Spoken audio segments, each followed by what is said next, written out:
Cold and flu season is around the corner, so today I want to show you guys how to make elderberry syrup with these wonderful elderberries, a natural remedy, and oregano oil, another natural remedy that we use for cold and flu season. Let's go.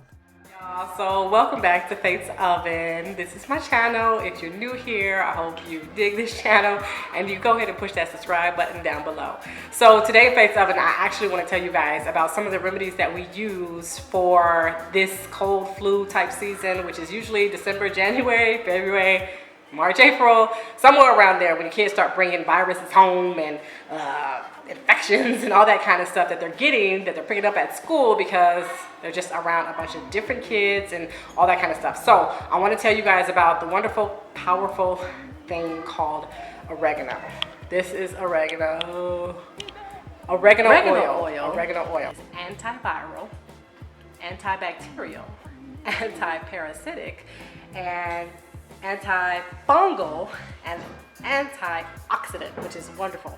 So with oregano oil, you just have many benefits. Not only can you digest it, but you can also, like if you have nail issues like on your feet or your hands and you're having like a fungal issue, you can actually put the oregano oil on that consistently, you guys. This is my main thing. You have to be consistent, okay? If you guys rid of that fungus, I'll give my mom's testimony and she'll tell you. So guys, this is my mom and I want her to give her testimonial about what she experienced with oregano oil. Hello, my name is Akila and I am Faith's mom, and my experience with the oregano oil was I had an upper respiratory tract infection. With having the upper respiratory tract infection, Faith said, "Mom, why don't you try and take some oregano oil?" So then I said, okay, but she did warn me and tell me that it was very strong, and when it kind of goes down, it kind of burns. But how I took it was, she said, "Mom, it's on the counter for you." And she had already put 4 drops of oregano oil in my little solution that I was drinking. Okay. 1 drop, 2 drop, 3 drop, 4 drop. That's all you need.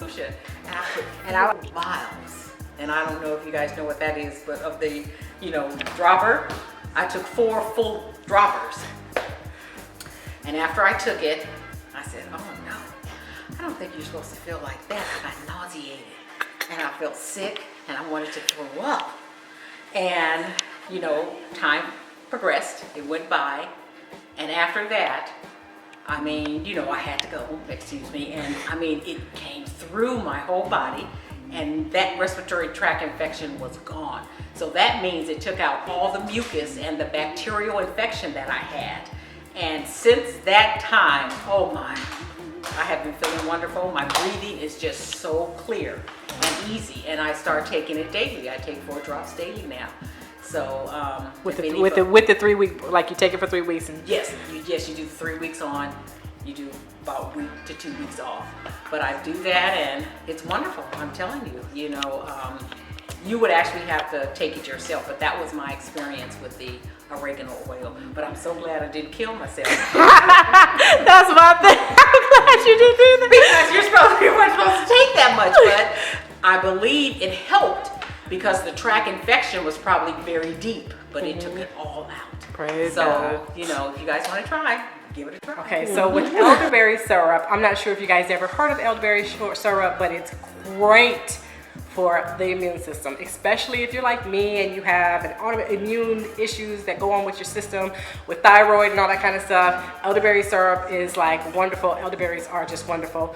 Keeps the respiratory system healthy, prevents influenza successfully, gives clean and clear youthful skin, ruins cancerous cells, cures diabetes, it says, maintains bone health, keeps cholesterol under control, and boosts the digestive system, keeps infection at bay. So when you're doing elderberries or elderberry syrup, if you are sick, you have to take the elderberry syrup every hour because you want to just get that stuff in you to help build those good cells back to get rid of the infections. If you're not sick, but you just want to get it in your system because you're trying to build your immune system for when that season does come, just take a tablespoon every day or 2 tablespoons. It's up to you. I have my kids taking a tablespoon a day.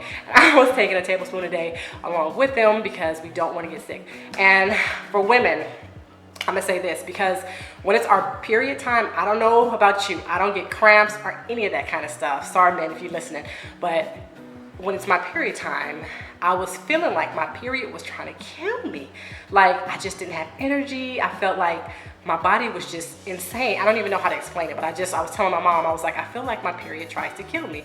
Not with cramps, with pain, but just depleted. I just feel completely depleted. So I don't do any meat or sugar before my period time, and I do take the natural sugar, the honey that's in the elderberry syrup. I take my elderberry syrup, and my last period was wonderful. It was like I wasn't even on my period. Praise God. I just want to let you guys know that too, as far as women, but diet plays a key too. So anyway, I hope I gave you guys enough information. I hope you try this because it works for us. These are natural remedies for the God bless you. Let's make this. Let's make this elderberry syrup. We're going to start off by peeling and chopping about 2 tablespoons of fresh ginger. And then to a pot, we're going to add 1 cinnamon stick, 5 cloves, and 1/2 cup of elderberries. And then we're going to add our 2 tablespoons of fresh ginger also. To this pot, we are going to add 2 cups of water. And then we're going to let it come to a boil. Once it comes to a boil, we're going to turn it all the way down to low, and we're going to let it simmer for 20 minutes. Everything will pretty much be reduced down. You'll have about a cup left of liquid. Once that 20 minutes is up and it's reduced, you're gonna strain everything. Once you get to straining, you're gonna push down on all your elderberries and the ingredients so that you can get all that extra juice out of them. Okay? And then with that cup, you're gonna add 1 cup of honey. You're gonna add 1 cup of local honey, and then you'll mix. You want to do all this while it's still warm so that the honey mixes in well and it doesn't sink down to the bottom. You're going to stir well, and boom, there you have it. You have 2 cups of fresh homemade elderberry syrup. Your fresh homemade elderberry syrup will keep in a glass jar like this one for up to 6 months in a glass jar in your refrigerator. I hope you guys enjoy. Thank you so much for watching, and God bless you.